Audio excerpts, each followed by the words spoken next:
Hello and welcome to the Intentional Clinician Podcast. I'm your host, Paul Krauss, licensed professional counselor.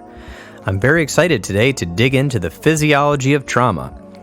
While Dr. Robert Rhoton and I talked a lot about many different topics regarding trauma, the human mind, the nervous system, the body, and the implications for our society and therapy, we definitely emphasized a lot about the physiology of trauma, and thus the title of this episode. Let me tell you a little bit about my guest. Dr. Robert Rhoton is a Psy.D. and an LPC, and he is the CEO of the Arizona Trauma Institute and the president of the Trauma Institute International. He possesses a rich history of experience in the mental health field. Dr. Rhoton has supervised multiple clinical outpatient clinics, juvenile justice programs, and intensive outpatient substance abuse programs for adolescents, day treatment programs for children and youth, adult offender programs, and child and family therapeutic services. Additionally, Dr. Rhoton has advanced training in child and adolescent trauma treatment, family therapy, and family trauma. Dr. Rhoton served as the president of the Arizona Trauma Therapy Network from 2010 through 2012. Dr. Rhoton was a professor at Ottawa University in the Behavioral Sciences and Counseling Department, whose primary interests were training counselors to work with traumagenic family dynamics, child and family trauma, and non-egoic models of treatment. Dr. Rhoton is a diplomat of the American Academy of Experts in Traumatic Stress and collaborates and consults with numerous Arizona agencies, fine-tuning their understanding of trauma and the impact of developmental trauma on the individual and family. Dr. Rhoton also serves on the Arizona Department of Health Services Trauma-Informed Care, TIC, task force as a community member. All right, now here's the interview.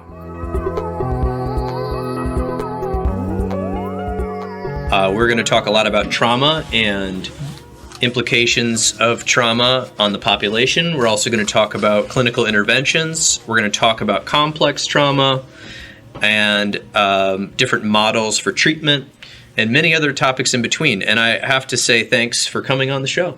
You're welcome. Now, a little known fact, you were one of my first trauma teachers in 2009 in Phoenix. Mm-hmm. At a rundown facility that I was working at, and you braved the way in there. We did have mold. You braved your way, came in there, and taught us about trauma, and it was very eye-opening because we had heard a little bit about it, a couple of the trainings in the county, but not much about the science behind it, and then also how could we apply that to our clients. And so it really helped me a lot, and then that led to me getting EMDR certified and all of that, and kind of meeting some other experts on it. So I appreciate your investment in our learning. So, well, you're welcome. It's what I've been doing for a long time. So, and we are here at the Arizona Trauma Institute in Mesa, Arizona, mm-hmm.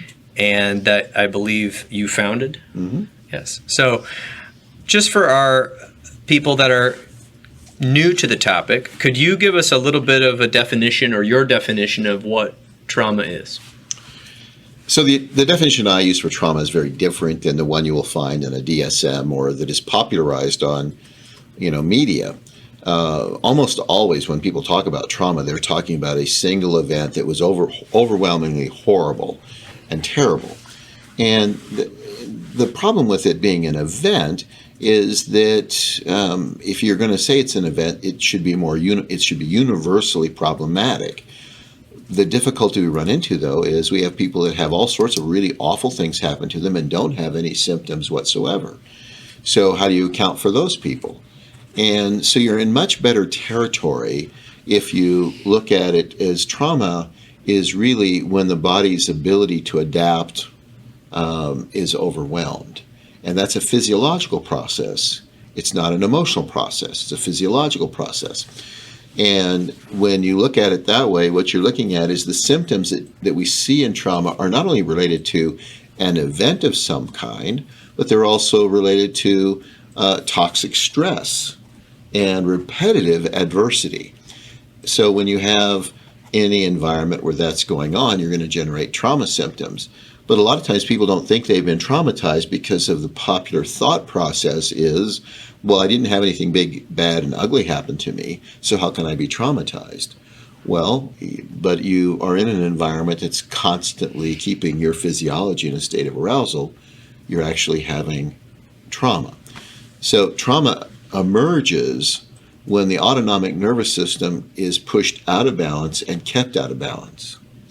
There's actually a medical terminology that is better for the term trauma than what we use as trauma. It kind of gets batted around, and that's dysautonomia.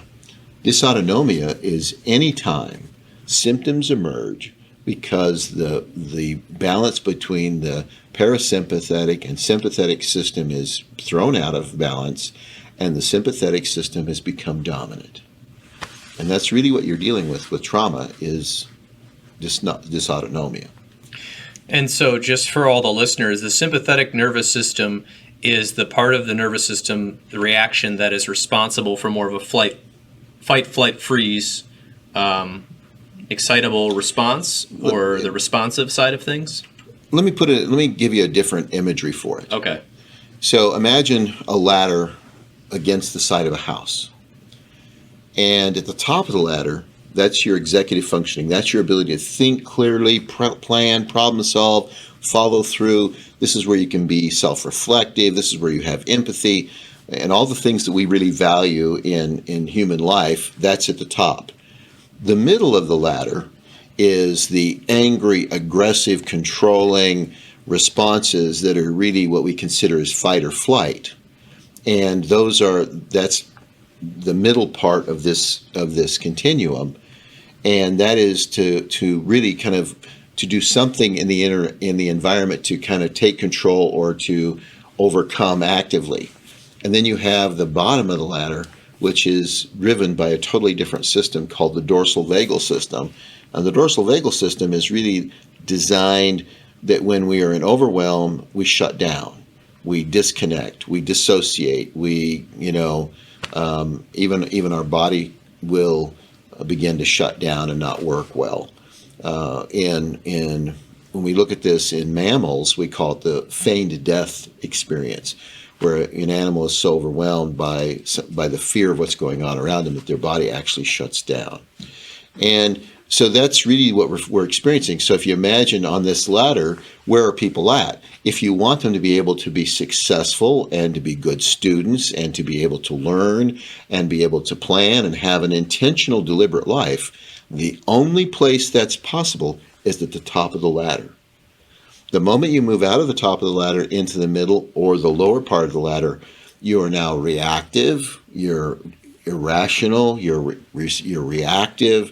And so that's, rather than thinking of it as just that binary that it's, fight or flight or freeze, it's really much more complex than that. Is that absolutely enough? Yeah. Well, and I think that's good, because I think what the great thing about having you as a guest is we're going to actually dive into some of the physiology and biology related to it. And and just for the simple definition, the parasympathetic nervous system, I've heard of people calling it the rest and digest features. Sure. This is a simplistic thing. Sure. So, and then one of the things you've been talking about is the difference between a single event, which people have called trauma, and we kind of got the term post-traumatic stress disorder from, like, the trauma is over, the post-trauma, and this sort of toxic stress environment where you're more frequently in a difficult situation that is causing a lot of stress. And so I wanted to delve a little bit into that and the implications for, I guess, not only people that are working with people like therapists, but also doctors, other medical professionals, Sure. before we dive into the sociological. So if you think about it, if someone's living in or was raised in an environment that is what we would consider regular, kind of optimal. It doesn't have to be perfect, but an optimal environment.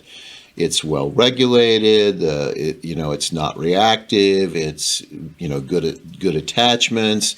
It's well modulated emotionally. If people are being raised in that environment and they're currently living in that environment, and something awful happens to them, generally they will navigate that without need for therapy at all. You only have a very small number of those folks that actually ever need any kind of therapy, because the social system around them is enough to kind of prop them up and help them move through that.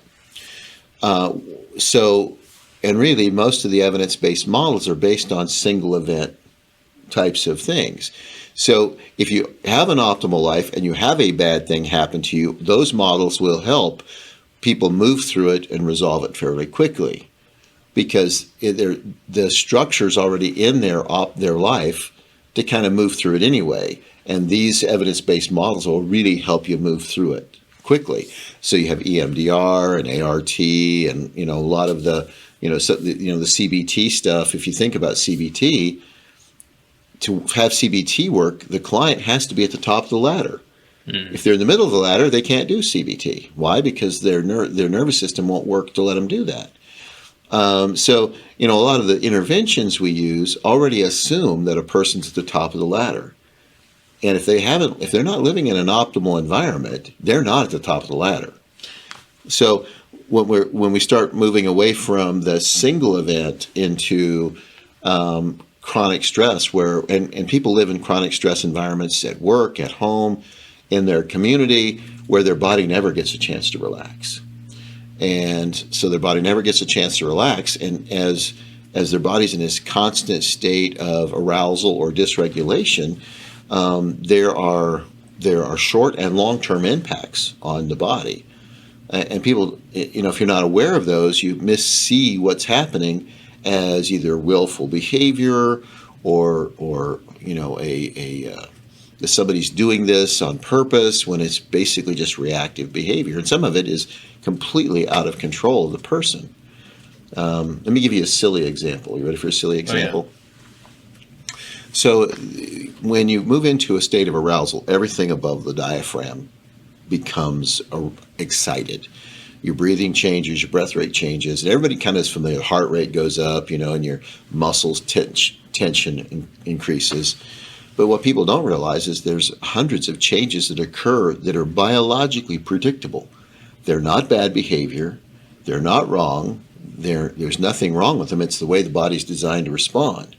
And when those happen, though, they make things a little difficult for somebody. So one of the ones parents struggle with all the time is they're upset, their child is upset, they're trying to correct the behavior, but the child's not hearing them. And, I've heard that from hundreds of, well, my kid doesn't listen. Well, your kid cannot listen, because one of the first things that's affected when your body moves into arousal is the muscles of the middle ear constrict, which make it almost impossible to process language. And you may hear what they're saying, but you cannot you can't interpret it, you can't process it very well. And in fact, what we know is that as that happens, for children particularly to be able to hear, the adult's voice needs to drop an octave or two to a much lower register, and the pacing needs to slow way down. In fact, when we're training parents to do this, we say you should have probably a half-second pause between words. And of course, if you're an upset parent, you can't do that because you're not regulated well enough to do any kind of thing with your child. But the reality is your child can't hear you, not because they don't want to. It's not that they're choosing not to hear you, that they can't. And the more energy you put in trying to make them hear you, the more aroused they become, the less able they're going to be able to hear you.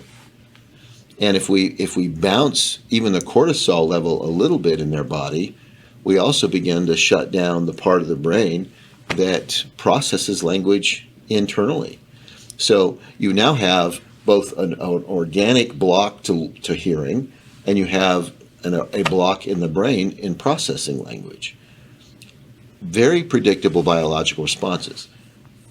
So we're often seeing behavior as bad behavior when it's actually biologically correct behavior.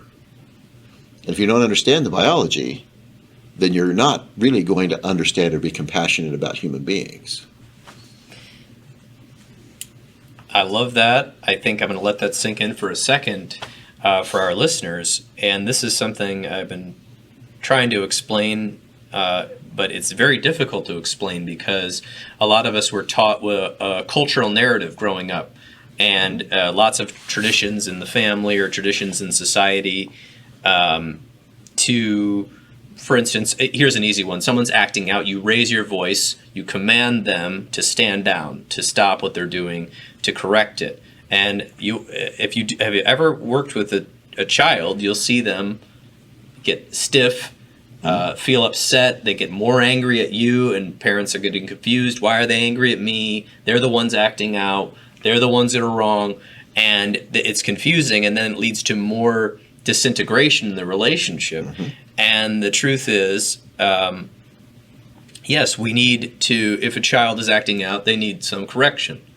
The correction doesn't come from you screaming or yelling at them. It comes from boundaries, and it comes from plans, and it comes from an action step that can be delivered in a way that's compassionate, empathetic, but also respectful to the parent and the situation or the safety of the child.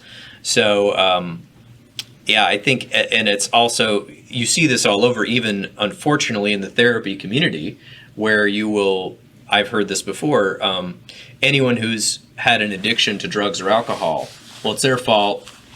They're morally corrupt or whatever, this old understanding doesn't understand the biological influences that led to them now having a scientific addiction to a substance. And we're judging them from a place of a well-regulated mind. I'm not saying most, but I'm going to go out on a limb here and make a little stereotype. Some of the therapists who love models that work on the upper part of the brain were raised in an environment that was decently regulated, and therefore don't understand possibly how it is to be unregulated except for certain incidents in their life. Is that my experience is a little different than that. Okay. So my experience has been that most of the people attracted to being in the mental health world have their own history of dysregulation and toxic stress. Okay. And when you actually go in and look at and work with clinics, because we do a lot of work with organizations around trauma-informed care, it's not unusual to find your therapists as dysregulated or more dysregulated than your clients.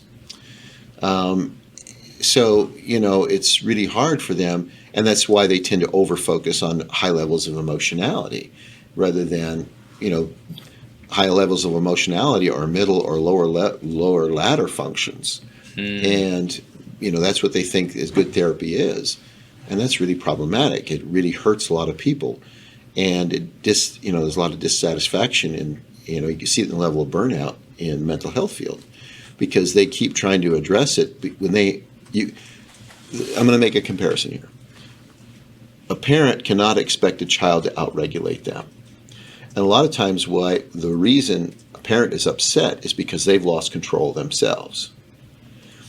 A lot of times therapists get upset with clients because the therapist isn't competent at regulating themselves. And so what they do, the way to protect yourself in that case is, they're not making progress. It can't be my fault because that would threaten me. It has to be their fault. So they're non-compliant, they're resistant, they're not motivated, and those are all lies that therapists tell themselves so that they don't have to feel bad because they're inadequate for their job. Oh, I like that. Okay, I'm on board with that. I was just making a little bit of a projection based on transference. So let's talk about, we're still in the doctor therapy thing and why that's important to be trauma informed and understand this, but on the physiological level, learning to regulate yourself. Can you tell me just some of your favorite examples of why it's important in the medical field and in the psychology field about why it's important for people to be trauma informed and also understand themselves? There's two tiers there. There's lots of it. Let's talk about across the breadth of our society. We expect children to go into school, sit there, be compliant, be acquiescent, and learn. However, if their physiology is in a state of arousal and we're not doing anything in the environment to create a calmer child, we actually aren't setting the stage for them to learn. And when you look at curriculum and you look at so many of the things that are out there, one of the schools that I was talking with recently, it was they're all involved in social intelligence, the emotional intelligence.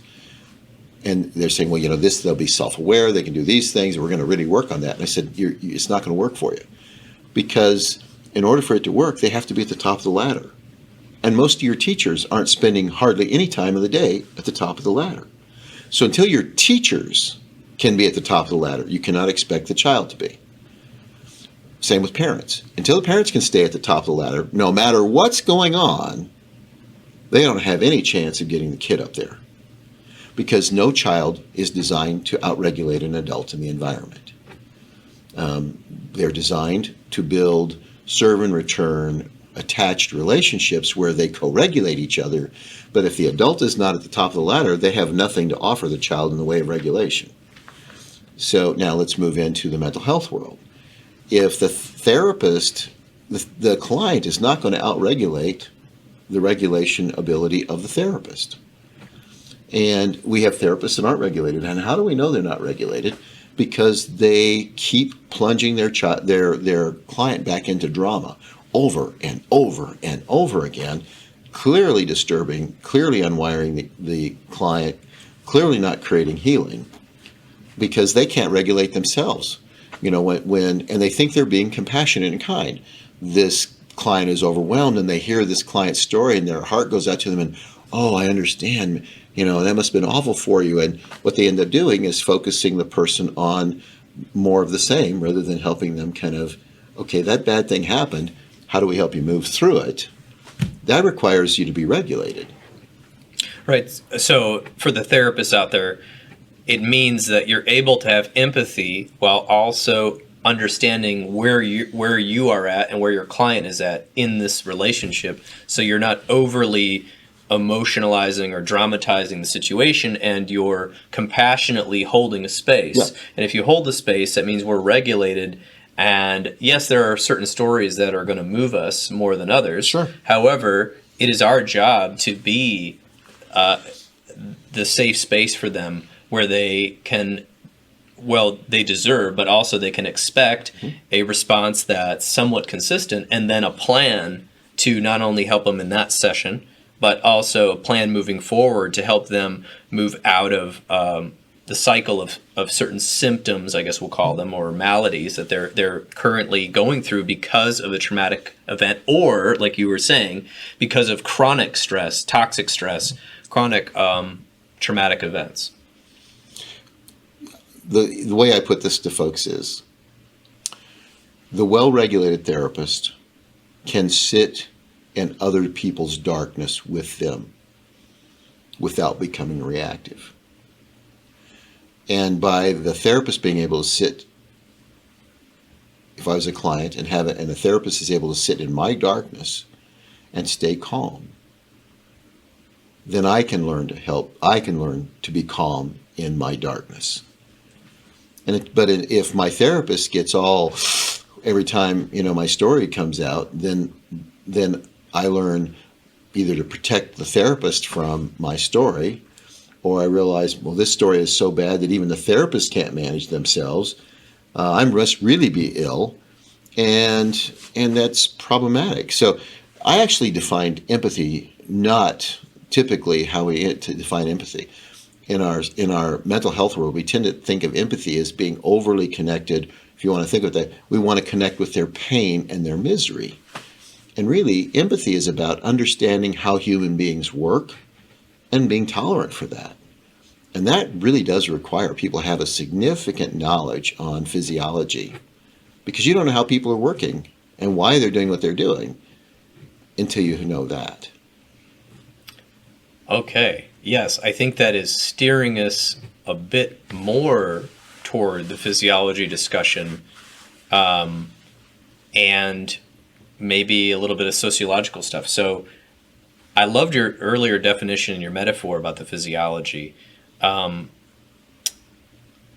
I also think, interestingly enough, this physiological discussion we're having about trauma goes back to Scott Miller and Bruce Wampold's research about the percentage of the treatment effect of therapy most of it has to do with the relationship, and that relationship has got to be ethical and balanced, and all of these things we work on in the basics of therapy, and all about the client, not about the therapist, but also well regulated physiologically. Yep. And also, a smaller amount is about the technique, and a smaller amount is about the allegiance, or basically that the client is allowing themselves to trust the therapist in the process.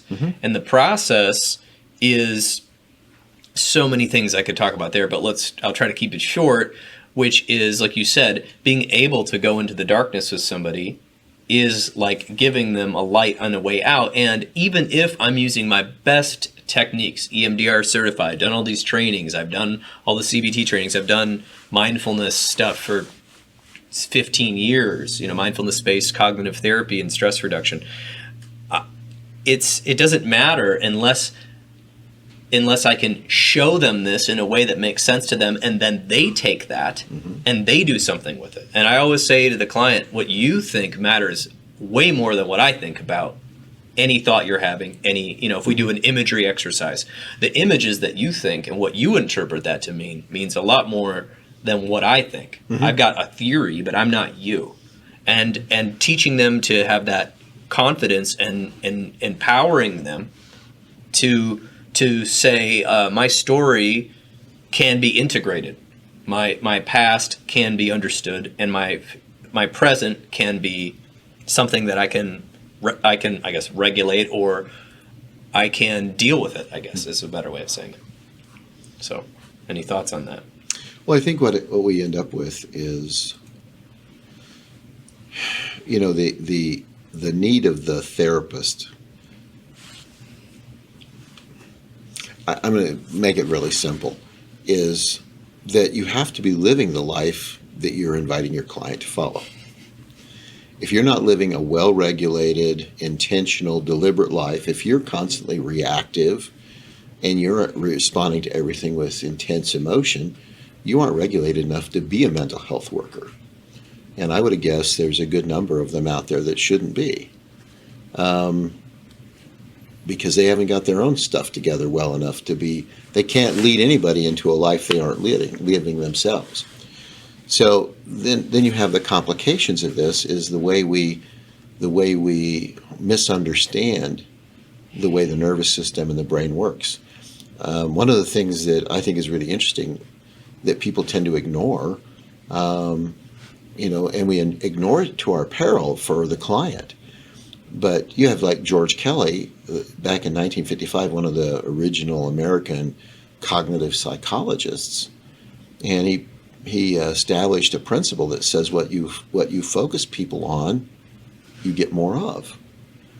And what we do in the mental health world, from the moment they have contact with us, they have to prove that they're sick in order to be eligible for services, and then we diagnose them. And then we talk about the diagnosis that is sketchy at best anyway, and convince them that they have this thing. And we essentially keep focusing them on the same thing over and over again.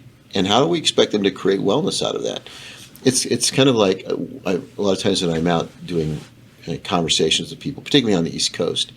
I was in New York, so it was kind of handy not too long ago, and I said, so you guys are smart, you have a lot of capability, you've been educated, you control a lot of your thinking, so don't think of the Statue of Liberty. Do not think of the Statue of Liberty. I don't care what else you have to think about, but don't think about the Statue of Liberty. What are y'all thinking about? Statue of Liberty. We essentially underserve clients because we keep focusing them on their deficits and their problems, and the miseries and the losses and the griefs, because that the therapist is getting some kind of indirect benefit from that, or the therapist isn't mature enough or regulated well enough to move them past that into being in a well-regulated state. Oh, I love that. Okay, a couple quotes for you. So Richard Rohr said, you can only bring someone where you've gone previously. I agree. I also hear practice what you preach, old wise folktale language. I have no idea who said that. A lot of Jung's followers in the Jung world says you have to do your inner work or you can't change anyone, let alone yourself. That's right. So also... But that's actually... Go ahead. Something kind of out of Aristotle. Oh, yes. Okay. Said that. We're not talking about... This is not a new concept. Right. You have Socrates saying an unexamined life isn't worth living. Right. This has been around for a long time. Just people, it's tough to live intentionally. It really is, yes. It's something, well, we'll get into that, the New Year's resolution, and we make a plan. And I always tell my clients, I say, listen, you made a goal this week to do something. If you get it, if you do that goal 30 to 40% of the week, or what your intention was, that's success, because we're human beings and we're living in a fluid environment and we're just trying to start creating positive patterns. So one of the things that I really learned when I was full-time clinician on the west side of Phoenix was about strength-based and focusing on what are people doing well in positive psychology. And I think that is a huge part that we have to look at as therapists. I heard Dr. Michael Yapko recently say, Sure.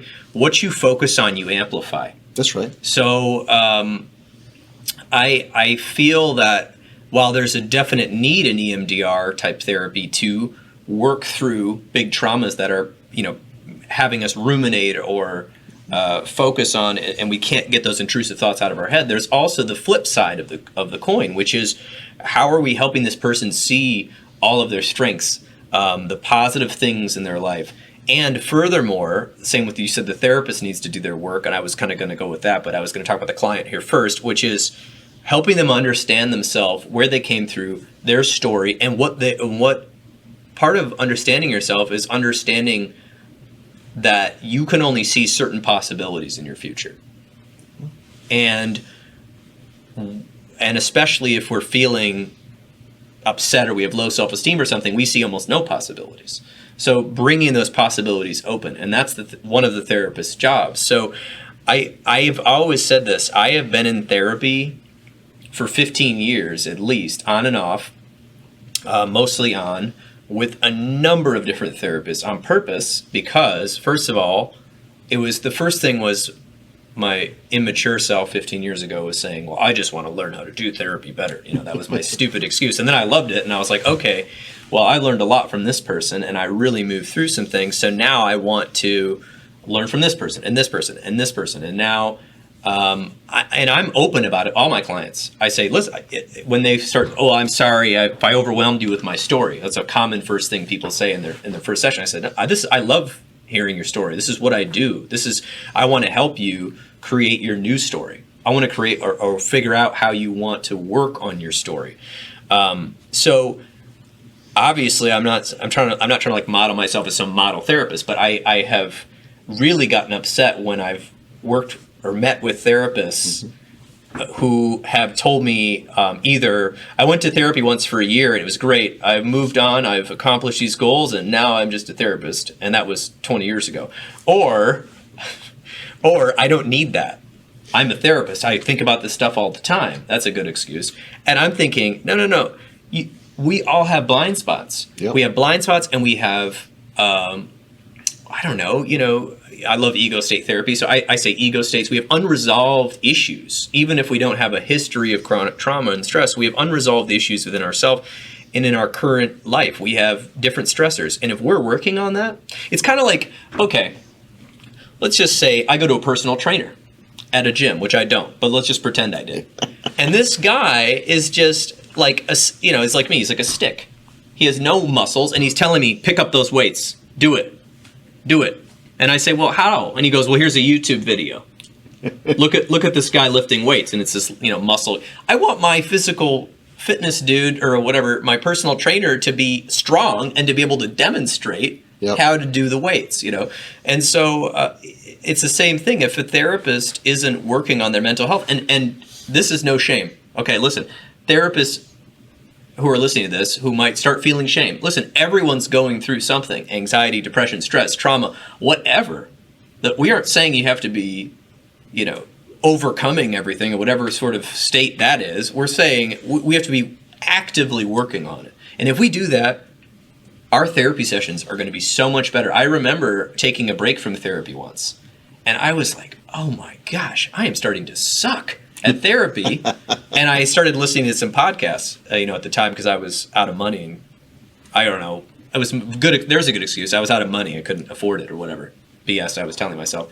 So, and then all of a sudden I got back into therapy, and it's not like I was copying my therapist, but the idea, because I was working through my own stuff, I could more easily align and empathize and also empower and build a scaffold for the client to do their work, because I was engaged in my own. Sure. So that was a long-winded something. Was there a question in that? I don't even remember. I guess I was going to talk more about.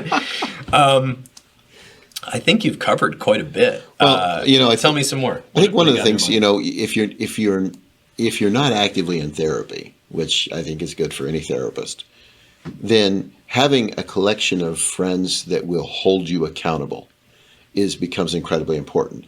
The people that are going to be, you're being an ass, knock it off, or, I don't understand why you're saying that. And that because they care for you, they can confront you, and, you're more likely to kind of really pay attention.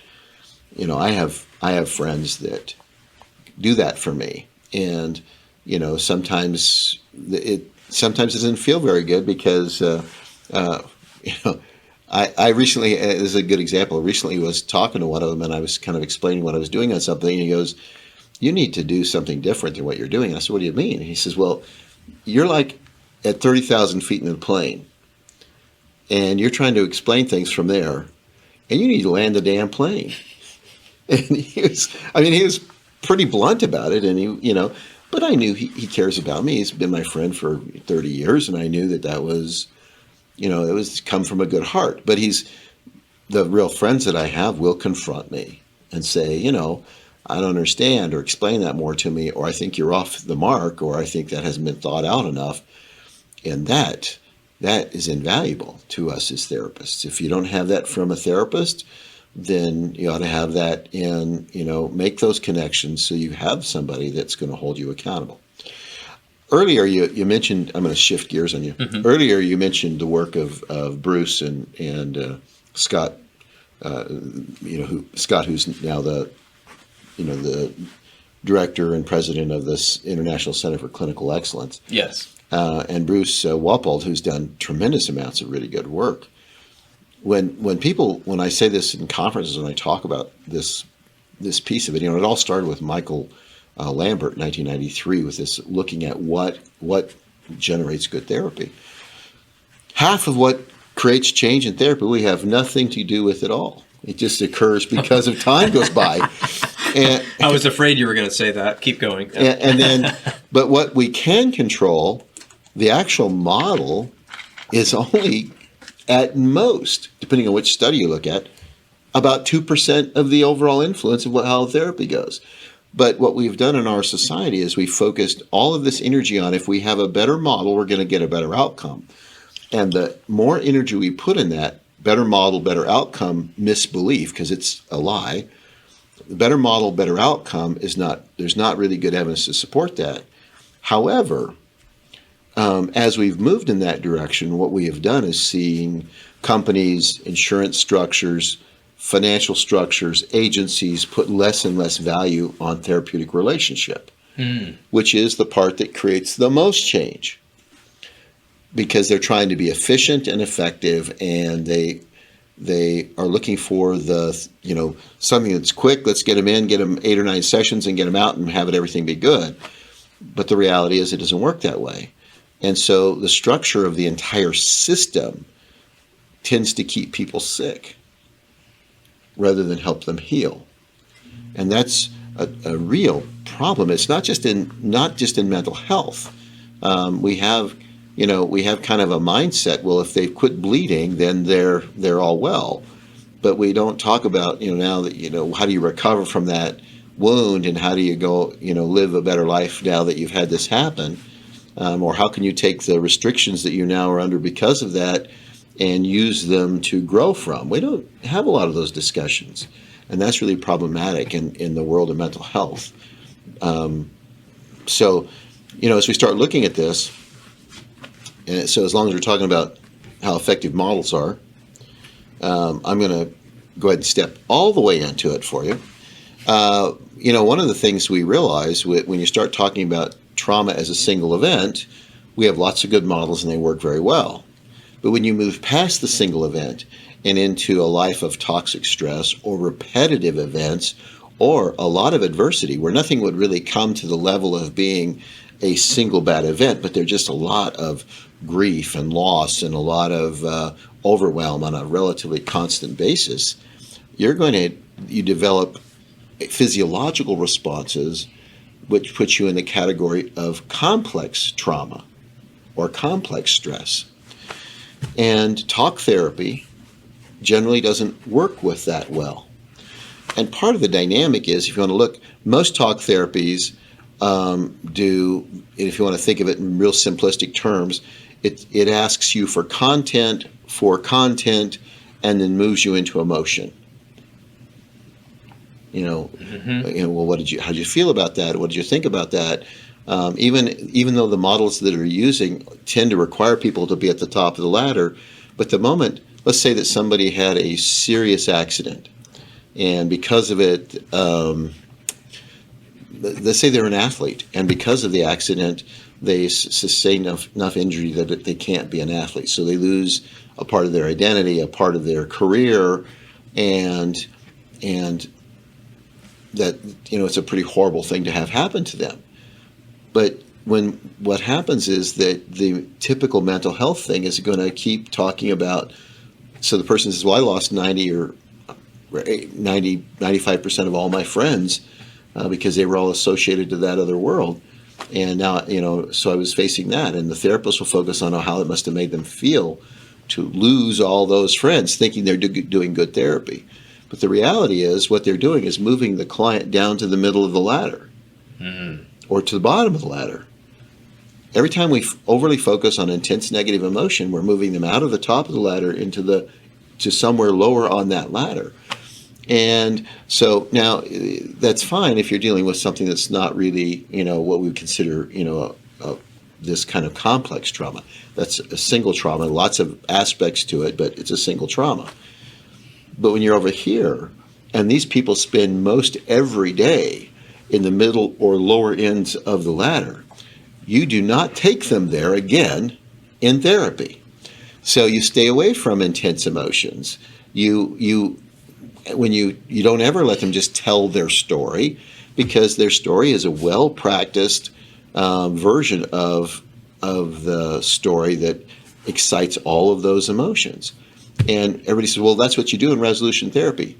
Yes, in resolution therapy, you reactivate the memory, but you do not re-enliven the emotion. There's a big difference between doing that. I can have you talk about it. What you really need to do is you need to have them be at the top of the ladder and be able to talk about this memory without reigniting all the physiology that went with it. That's how you get resolution. But plunging them back into that lower and middle level of the ladder just tends to dysregulate them, and it lengthens out the time they have to be in therapy, and it's wearing them out. And we have a lot of dropout that don't come back into therapy until the next crisis occurs. And they think, man, there's something really wrong with me. But once you help them understand what's going on in their own body, I find probably the biggest response we get from people is just sheer anger at the therapists they've had before that did not let them know, this is not weird, this is not broken, this is not crazy. This is my body being overwhelmed, and this is how a body that overwhelmed works. But most therapists haven't been trained in that. So, yeah, that is not good. In grad school, we were not trained in that. And I first found out about that through two things, were the mindfulness-based mindful way through depression, which talks some about that. Of course, it was mostly focused on depression and not anxiety and post-traumatic stress, but they talk about the physiology. And then Dr. Dan Siegel talked a lot about that in the interpersonal neurobiology, saying that he felt if you could educate someone about their biological responses to stress and trauma and all these different things in their life, they're going to understand themselves better. And if they understand themselves better, then they're going to find a way, like you said, whether it's through therapy or whether it's through friends or finding a like-minded group of people, out of their malady. But the worst part about it is if you're in a stressful, toxic situation, and then because of that, you're then labeled as this terrible person or this mentally ill or this sick individual, then your narrative is now screwed. And your narrative is something you repeat in your head every day. And I remember, last thing I'll say about this was in EMDR therapy, in advanced, well, actually in the beginning of EMDR, they said the first session, do not ask them to tell you their whole story about their trauma. No. Absolutely not. They can, and I even preface this with my clients, at least when I was doing it right, which is, I understand there's a traumatic incident about a car accident or sexual assault. I don't want to know the details of that. Not because I don't care, but because I don't want to bring up that story right now where we're trying to work on a platform of different phases to help their nervous system. Well, this is a very short version of what I say, so let's not quote me here. But where I'm going to help you learn how to do all these different things and lead you through these phases to help you get prepared for a session where we're actually going to work on those events. And I've even done EMDR where somebody told me they had a sexual assault. They didn't want to talk about it at all. But I would say when I was processing it, is the image changing? Are your thoughts changing? Yes, they're changing. Okay, let's continue. And then afterward, maybe 2 or 3 sessions of that, they said they started feeling better and better and better. And then they told me, I said, well, what's different now? They said, well, it's in the past now. I don't feel it every time I take a shower anymore that I'm going to be assaulted because it's in the past. And that was that. I don't know how many, it wasn't even that many sessions I saw them. And then they said, I feel great and I'm ready to go do what I need to do with myself. So that was something that I had to unlearn from graduate school in my EMDR training, because if you're dealing with complex trauma or multiple traumas, or just life, which life can be traumatic in and of itself, even if you don't identify it as a trauma. Well, I think most agencies are set up to traumatize their therapists. Oh, yes. We could talk about that, right? Yes, I have things to say about that. At my agency, I was working on trying to not traumatize my therapists. So I recommended only seeing clients 4 days a week maximum and working on your self-care as an integral part of it, and that I had to then give them a better split by a lot than I was given when I was a beginner therapist making what somebody makes, as a part-time manager of a grocery store with a master's degree, working 45 hours, 50 hours, whatever. So yes, that's the whole craziness of the model of having to identify people and treat them as problems, and then giving the therapists.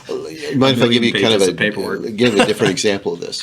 What we do in mental health is we convince them that whatever is going on is a part of their identity, right? Rather than it's something that they're doing, and trying to explain that to somebody is really difficult sometimes. Let me just give you a simple way to kind of explain this to people. If somebody offers, say you have smoked and you've decided that it's not good for you anymore, and somebody offers you a cigarette and you say, I'm trying to quit. That's really a lot of work. I mean, that's a behavior thing. But if somebody offers you a cigarette and you say, I am not a smoker, now it's an identity. And when it's a part of your identity, it's much easier to maintain. It's not work to maintain it because it's who you are. It's how you see yourself. And what we have done, which is an underservice to human beings in our mental health world, is we have helped them develop an identity that is mental illness. And now they own it and they are it and they can't get away from it. That's a horrible thing to have done to human beings. And we need to really step away from kind of that mindset. People are doing often what's biologically correct responses. And they shouldn't be pathologized for that. And they need to get, part of therapy for me is helping people identify and own an identity of ability, own an identity of possibility, own an identity that allows them to move forward.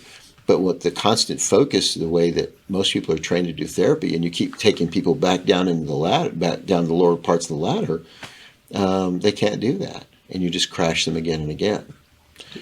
So it's kind of a problematic structure. When we only have about 2 or 3% of schools that teach master's level therapists that require physiology and anatomy as part of the course. There's a lot of them that give it as an elective, but very few that actually say, you must know this. And the reality is, we have said, well, emotions and thinking and behavior are important. Not that's body stuff, but you don't have these without this, so it doesn't make any difference. I mean, if you don't know what's going on in the body, you are not prepared to do mental health work. I could not agree more. The mind, I always say this, I mean, this is a very crude term. I'd probably get something thrown at me into science by a scientist, but your brain isn't just in your head. It's all over your body. It's your nervous system. Your nervous system and is the relationships throughout. You have with other people. Right. Even further, the relationship you have with other people. It's a two-way street or more all over your body, and then you're constantly reacting with stimuli, and people are one of the most intense stimuli that you can interact with on this planet. So I want to get into some good news, but before I do that, I want to just make a judgment on part of our old system that we're trying to change here. The Arizona Trauma Institute is trying to change it. That's why I created the Trauma Informed Counseling Center of Grand Rapids at Health for Life, because I wanted to change the paradigm of how we understood people and mental health from a baseline. If we understand them from a baseline, we treat them completely different and we act differently. Whereas the system I was trained in at first is not about prevention, proactive, and strengths of people. It's a reactionary system. Yes. It's essentially the angry parent saying, why aren't you behaving? Call the crisis team. Crisis team. Why don't you just calm down? They won't calm down. Put them in the hospital.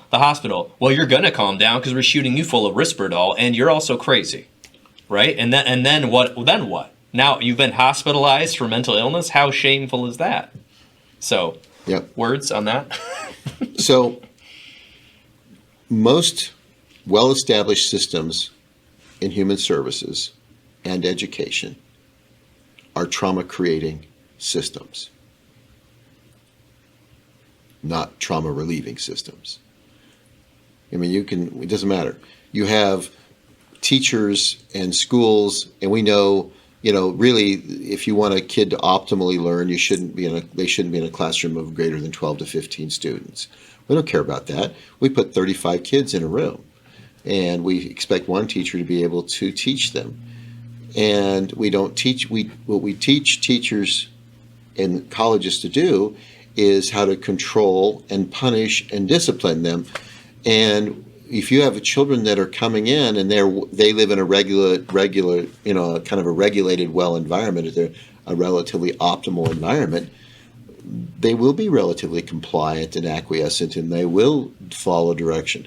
But you have children coming into school that are living in almost constant states of adversity or stress. They are physiologically not ready to learn. Not that they don't want to, they're just not physiologically ready. And if the teacher doesn't have the skills to calm them down and keep them calm, then what happens? Well, the kid comes in and they are, I think of this as a threshold area. They're at threshold or a little above. And so because they're at threshold, their body is just perking full of all sorts of chemicals that make them, twitchy. They won't sit still. They're going to overtalk, because what children do to start to feel calm is they tend to want to engage in conversations with other people. Mm-hmm. They are not going to sit still. They're not going to be able to focus. And so what does the teacher do? Instead of seeing that this kid is aroused, they see this bad behavior. And instead of saying, Billy, can you come up here and help me with something, or get the kid moving, or do something to help all the kids calm down, what they do is confront this kid and say, sit down, pay attention to your math or whatever it is, and they just ramp up the arousal. And then when the kid reacts to that, the kid gets into trouble. So, I mean, that's an example how it happens in schools. So the school is not designed to be a trauma-responsive or trauma-sensitive system. It's a trauma-reinforcing system. Let's look at state agencies. Child Protective Services are not. They're rescuing children from physical danger, but they re-traumatize them repetitively. And, you know, anybody that's, and it attracts a lot of really good-hearted people. And their goal is to protect the liability of the state for the minor ward that they have, and they make recommendations that they don't really understand. You know, we have gotten referrals from, you know, CPS saying there's a 4-year-old that needs attachment therapy. We have a 4-year-old that's in their third placement. They're removed from their parents at 18 months. So who do you want them to attach to? You know, for them, all adults in their life have been dangerous. Why would you say they need attachment therapy? You need to get them into a stable environment. You know, I mean, we don't, if you think foster care, we don't train foster parents to deal with traumatized children and recognize physiological arousal. What we've done is send them through Adlerian-based parenting programs, which are great for the well-regulated. Because all Adlerian parenting programs, you know, and that's parent, you know, almost all the positive parenting things are based on the Adlerian ideas that assume that you have a good attachment with the child. Well, that's wrong with these kids. Why don't you teach them how to parent a child that doesn't have an attachment to you? We don't do that. You know, and it's just system after system after system fails to recognize arousal and to tailor what it does to calm that down. Now, if I was being particularly belligerent, I would say that we do that on purpose. The legal system, you know, the education system, the mental health system, human services in general tend to be paternalistic and demanding, and you know, and they really aren't designed to be trauma sensitive. But I don't think our society wants people to be trauma sensitive. I don't think people want to pay attention to that. Certainly if I am selling products, I don't want you to be regulated, because then you would be self-reflective and you would evaluate what you need. If you really need this, I want you to make the impulse buy. You know, we have billions of dollars in credit. Well, why do we have that? Because we have a lot of people buying crap they don't need. Well, if I was really well regulated, I wouldn't be doing that. Certainly the politicians don't want regulated people, because most of them would not be in office. I don't care what party you are looking at, if people were really examining what folks are saying and then holding them accountable. So our whole society is designed to dysregulate people, but we don't like the negative consequences of it. So it's basically tossing people from chaos to then the intervention is rigid. That's right. We go from chaos to rigidity. And one thing Dan Siegel was saying this, I don't know what book, was that he was going through all the DSM diagnoses, and the thing he found in common was either a pattern of chaos in the diagnosis or a pattern of rigidity, which is a coping skill, you know, a coping skill of people. But we're looking at this at a societal level.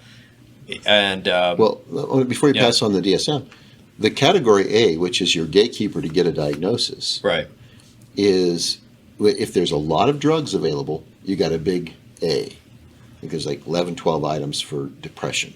Right. But if you have something that really requires treatment and no drugs, it's a small A. So it's hard to get that diagnosis. But when you look past A to everything else, all the symptoms they're saying are based on arousal. And so what we've done is say, being a normal human being that's in a state of arousal, you're sick, you're crazy. And that's, you know, we have a lot better systems than the DSM or the ICD system, but nobody wants to use them because they actually help people regulate their body. And we have a long history of this. Pierre Genet, in the 1880s, is saying if you can get a person's body relaxed, their symptoms will reduce. You have Herbert Benson in 1968, the Harvard researcher, saying if you can get people's body to relax, their symptoms will go away. You have Joseph Wolpe, 1958, introduction of reciprocal inhibition, that if you can get a body truly relaxed, they will not experience anxiety, anger, or fear, because totally relaxed bodies don't experience those things. What if we had actually started designing our work with people to help them get into a relaxed body and stay in a relaxed body? We wouldn't be selling the mountains of drugs that we are. We wouldn't, a lot of therapists would be doing a lot more brief therapy approaches. What we have found over the years of focusing on the body is that once we get somebody well regulated, half the time they don't need any more therapy. They are self-correcting faster than we could do therapy with them. I could not agree more. I want to talk about some of your trainings, but it does remind me of, there's been a significant popularity, although only in certain, seems to be financial circles, of yoga and mindfulness meditation. Mm-hmm. That's been kind of resurging here. And I actually was at a conference last fall where, you ever heard of Sounds True organization? Sure. Tammy? She was talking about their new project is to bring mindfulness meditation and yoga and things like this into low-income communities with a lot of disruption, and give away free books and podcasts and resources and CDs and DVDs to help kids in those schools, because they had a speaker who was a 25-year-old student from South Central Los Angeles, and he is huge into meditating and now is teaching meditation courses, and which is essentially regulating your body. Mindfulness-based stress reduction is the medicalized version for the people out there that don't know what I'm talking about. Mm-hmm. And getting in touch, in tune with your body's rhythm, paying attention to it on purpose, breathing, essentially just learning to sit there, which is not something we do much here in the West, except so, he was speaking and they were talking about the need for that, because she was sort of saying, like, this has changed all of our lives. Imagine if we could help, all these people that it's not in vogue for that community, right? It's in vogue for certain communities. But how do we reach people with these tools to learn to do that? And to have examples of that, right? This kid was an example. That's why he's such a great speaker, is because he can go to 20-somethings and say, like, oh my gosh, look what I was doing. He was in a lot of trouble and had problems, mm-hmm. and all this sort of stuff that came out of his neighborhood. And now look where I'm at. And not that he, he wasn't touting money or fame, but now look where I'm at. I'm teaching these classes. I feel good about myself. I'm happier.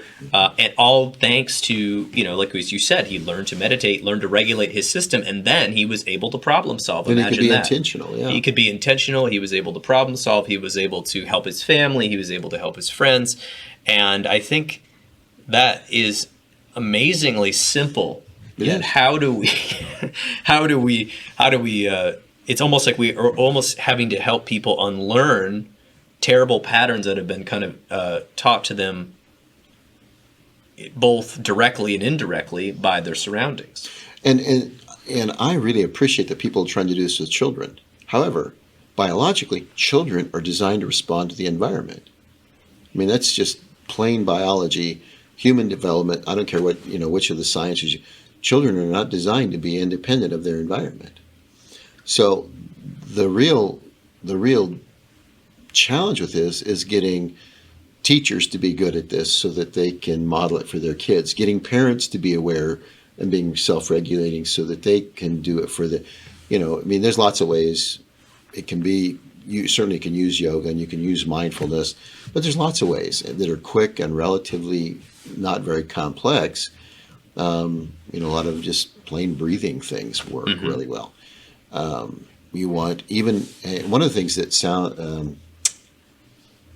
what you mentioned. Sounds true. Sounds true. Yeah. Is part of an initiative with the LinkedIn organization. Oh, okay. And they're trying to get this into corporate leadership, even trying to develop leaders that have this approach of you need to keep you regulated, and you need to help your staff and workers be regulated, which is what trauma-informed care really is. So I mean, there's a great deal more awareness of it in our society, but it really has to start at the top. Oh, right. And work its way down. And is that and to get someone at the top requires finances and well, you can't the parents, if the parents aren't doing it, the children aren't going to do that. Right. If the leaders, if the teacher isn't going to do it, the kids in the classroom aren't going to do it. Right. If your boss at the clinic where you work is, intentionally puts stress on people, a lot of demands, very low support, and actually blows their system up all the time, then you can't help but to see your employee react that way. So I mean, it really, people mistakenly think, well, it has to start from up at the top, and that's where you work on trying to get legislation passed. You try to get, I think what LinkedIn is doing, is the largest business network out there, and they're really pushing it. I mean, they have some incredibly well-developed education materials that they'll provide to anybody for free that wants to be able to kind of begin to do this. And, they are really kind of pushing this as a leadership principle. And so, I mean, we're going to see it more and more. You see it, there's several medical schools now that give awards for achieving a focus away from pathology and onto social determinants of health. What are you doing to have your doctors learn to focus on the social aspects of health? Here in Mesa, A.T. Still won an award for that. And so, I mean, it's, we're seeing the move, which is great. Where I started 22 years ago, nobody was listening to this at all, and nobody wanted to. So we've gone a long way, but the way our society is operating right now, it's becoming clearer and clearer that it's more necessary than it was 20 years ago. So that's I don't know what's our time frame. Are we getting pretty close? Getting close. I was thinking about talking about some more positive things, which would be your offerings at the Arizona Trauma Institute are international. Yes. We were discussing this before we started taping, and I was surprised to hear, is this okay if I talk about the... Sure. I was surprised to hear how many international people were buying your educational programs as opposed to United States citizens, and we had a good laugh about that. But anyway, so this is, we're trying to spread the message, spread the information, spread the science so that people can understand themselves, and this is everything people could see your mission statement online at the Arizona Trauma Institute website. But can you tell us about some of the stuff you're offering both online and in-person classes? Sure. Well, right now with the COVID, we're doing everything through webinar, but generally we offer, in a typical month, we probably have 15, 18 days of actual training here at our site. And those are usually focused on clinical trainings, that are designed to help therapists be able to navigate working with traumatized clients. And generally, most of our trainings are really geared to working with people that have like more complex trauma. We're not really so concerned about the person that has a single event. Most of those are going to get well in conventional settings fairly quickly. But we most of our focus is on that. We provide a tremendous amount of free resources to different communities. We have several, we call them coaching sessions, where people can just join, get interaction with our team members, and get answers to questions, and get some direction on what they can do. They don't have to pay for that. We have we have one running right now on self-regulation. We have one running on capturing a spiritual focus in your daily life. We have one about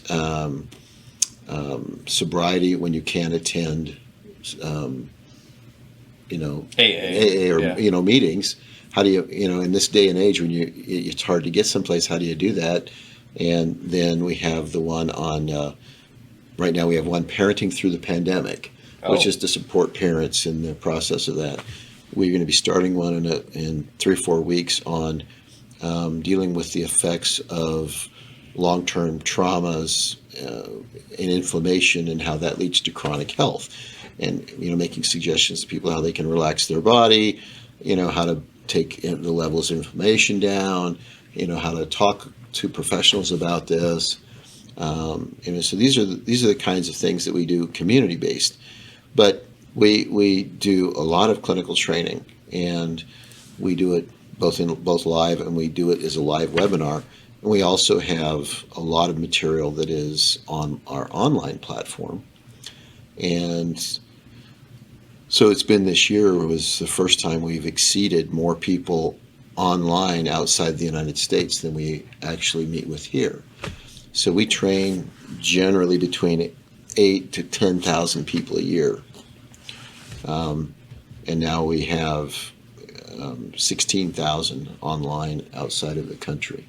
Going through your platforms and your trainings. Yeah. And I was also impressed because you had the gamut of, some of the in-person stuff and the really involved stuff is a bit more expensive, but still relatively affordable for a clinician. Yeah, we keep it all. We have a 3-day advanced clinical training, and I think it's under $300. And that's amazing because if you've been to trainings before out there for 3 days, you're usually spending $600 to $800 for the clinicians. So I think that is a great value. Also, a very affordable online clinical trainings, and I think you mentioned free stuff for the community, some of the community engagement. Right. Well, actually, or almost free on our online platform, we had a lot of people from Central America and South America that were looking for a good basic training on trauma. And we do one called the Certified Trauma Support Specialist. Yes. It's a 12-hour training, and it's for anybody in whatever job you have, how to use trauma. And what we did is we had it translated into Spanish. And it's a very good translation. And what we did is we put that on our international platform at no charge. And so we have, at any 1 month, we probably have 200 people cycle through that course. And they're from all over the place. I got a call the other day from a gal in Uruguay that had some questions about, how do I get some more information on such and such? And it was kind of interesting because I was having some difficulty her English is better than my Spanish. Okay. Right. But it was a challenge. But we have people from all over. We get. I think we have. When I looked last time, I think we have something close to 500 learners in Mexico alone, and. So, we've built these really good relationships with people. We have somebody in Spain that is always promoting our stuff. We have, like I talked about earlier, one of the companies that provides education material for electronic medical records has contracted us they want some of our trainings for their platform, and they do work in England and Europe, and we're just negotiating on one in Dubai. So, but it's we don't have any materials in a lot of different languages. They're doing this in English, and one of the people that I've gotten to know over the last several years is a professor in Saudi Arabia, and we were the other day we were talking, and he said, I'd really like to take the CTSS, which is your basic course, and convert it into Arabic. Oh, wow. And so we're sending all the stuff to him for him to convert it to Arabic. And once it's converted to Arabic, we will also put it on our platform at no charge. So anybody because we have something like 80 students that are in Iran. We have, of course, they speak Farsi, not Arabic, but eventually we're going to have some of the basic trainings translated in multiple languages. Oh, that's great. That's wonderful. Because our goal is to get this information into people's hands. And unfortunately, people in the United States are not that interested in it because, the systems here are not designed to support the biology piece.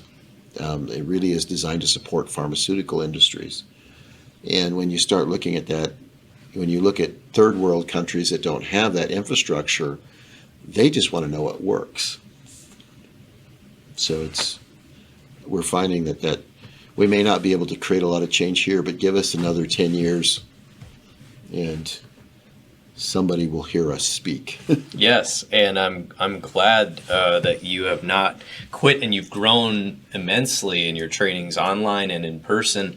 I want to thank you for letting me come on your video show and also for being on my podcast. So we're dual purposing this Yes, media, that's right. And I appreciate all the work you've done, and you probably hear that all the time, but thank you so much for doing it because its impacts are far and wide, larger than we can see. So, and I appreciate that, and I always am thankful that people are glad to get it. As just kind of a final caveat, one of the things we know about complex trauma is it affects intergenerationally by actually manipulating the genetic material. And so gene expression is affected by stress in the body. Not being able to get this handled in the next few years, what is the legacy we're handing down to our children and our grandchildren and our great-grandchildren?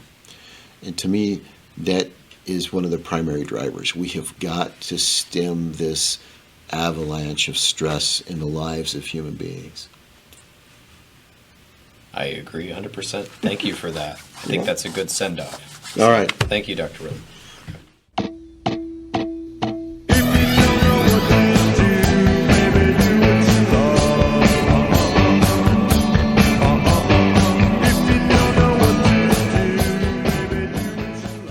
And there you have it. This has been another episode of the Intentional Clinician Podcast with Paul Krauss, licensed professional counselor. If you are enjoying this podcast, please share it with people you know. If you think the material on this podcast could help somebody or somebody in your community, please share it. I would surely appreciate it. Until next time on the Intentional Clinician, I'm wishing you all a safe and peaceful week. Now, if you are looking for an EMDRIA consultant, which is the EMDR International Association, I am now an EMDR-IA consultant in training and can provide 15 of the 20 hours needed to become EMDRIA certified. I am still working on getting started on my groups, but it looks like they're going to be on Thursdays and Fridays. You can find out more details on the website, healthforlifegr.com, or check out counselingsupervisorgr.com, and you can always email me.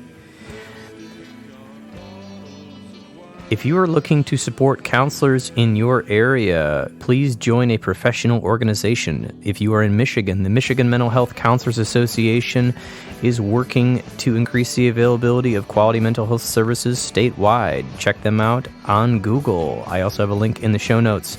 If you're in Arizona, the Arizona Counselor Association, I have been a member of them for years. Please join them, or just some other organization with a decent vision and mission.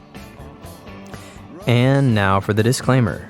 The recording you just listened to consists of the personal opinions of Paul Krauss and his guest, and while these are based upon literature they have read and their experience in the field, they should not be viewed as the definitive opinion on this or any other subject. Listening to this podcast is not a substitute for treatment. If you are in a crisis, please dial 911 right now or the National Suicide Prevention line at 1-800-273-8255. If you are in need of counseling, do not hesitate to make an appointment with a local counselor in your area. If you need an appointment and you are in the state of Michigan right now, the clinicians at Health for Life Grand Rapids and the Trauma Informed Counseling Center of Grand Rapids are taking new clients online, as we are now still on quarantine. You can find out more at healthforlifegr.com or call 616-200-4433 during weekdays, business hours, and you will get answers. Again, check out our website for more information. We publish blogs all the time, and we're just trying to help out the community. And I'll leave you with a new song that, well, it's actually an old song, but I recently released an album with my brother called Motel about us growing up in a motel, which is a true story. Although the songs are fictional, they do have true elements. So this is a new song, and you can find out details for that in the show notes. Please enjoy.